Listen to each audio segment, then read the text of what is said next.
వీఆర్ఓల సర్దుబాటులో భాగంగా 2 సార్లు జరిగినటువంటి ఎగ్జామ్స్‌లో గూడా మరియు అక్కడ జరిగినటువంటి ఎగ్జామ్ గూడా ఈ రెవెన్యూ వ్యవస్థకు సంబంధించినటువంటి క్వెషన్స్ ఇచ్చారు. అంటే జీపీఓ విధులు గావచ్చు, మొన్న అడిగిన దానిలో సేత్వార్ అని అన్నారు, గ్రామ రెవెన్యూ రికార్డ్స్ గానీ, అంతకుముందు దానిలో భూభారతి చట్టము, ధరణి చట్టం ఇవన్నిటి గురించి అడిగారనమాట. మరి ఆల్రెడీ వ్యవస్థలో ఉన్న వాళ్ళకే గవర్నమెంట్ జాబ్‌లో ఉండి ఇంతకుముందు వ్యవస్థలో అంటే రెవెన్యూలో పనిచేసి వేరే వారికి వెళ్ళిపోయిన వాళ్ళకి వాళ్ళందరికీ కూడా ఎగ్జామ్‌లో అలాంటి క్వెషన్స్ అడిగినప్పుడు డైరెక్ట్ రిక్రూట్మెంట్ ద్వారా నోటిఫికేషన్ ఇచ్చినప్పుడు ఖచ్చితంగా మరి సిలబస్‌లో ఎంతో కొంత వాటిని రెవెన్యూ చట్టాలు గానీ, భూభారతి చట్టం గానీ, ఇతర ఏదైతే ఒకవేళ ఆ జీపీఓ నియమించబడిన వ్యక్తి రెవెన్యూ వ్యవస్థ మీద అవగాహన ముందే పొందేలాగా ఉండేటటువంటి సిలబస్‌ను ఖచ్చితంగా మళ్ళీ అందులో ఇస్తారు. సిలబస్‌లో మెన్షన్ చేస్తారు. ఎగ్జామ్‌లో వాటి గురించి క్వెషన్స్ అడుగుతారు అనడంలో ఖచ్చితంగా సందేహం లేదనమాట. మరి ఇంకొకటి మనం ఇక్కడ జూనియర్ పంచాయత్ సెక్రటరీ ఎగ్జామ్ అప్పుడు 2018లో జరిగింది.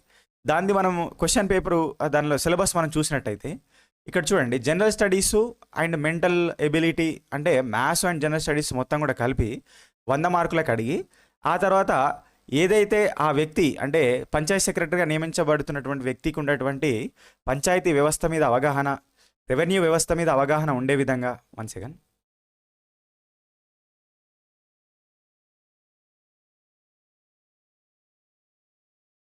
రెవెన్యూ వ్యవస్థ మీద అవగాహన ఉండే విధంగా ఇక్కడ సిలబస్లో మనం చూసినట్టయితే Telangana Panchayati Raj act 2018, rural development programmes, other government schemes including the government of India and government of Telangana అన్నారు.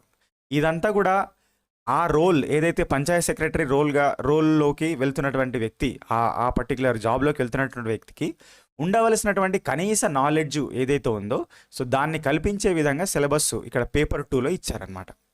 మరి దాన్ని అనుసరించే ఇప్పుడు మనం చూస్తే జీపీఓ సిలబస్ ఏదైతే నోటిఫికేషన్ రావడానికి అవకాశం ఏదైతే ఉన్నదో మరి దానిలో కూడా ఖచ్చితంగా ఈ రెవెన్యూ చట్టాలు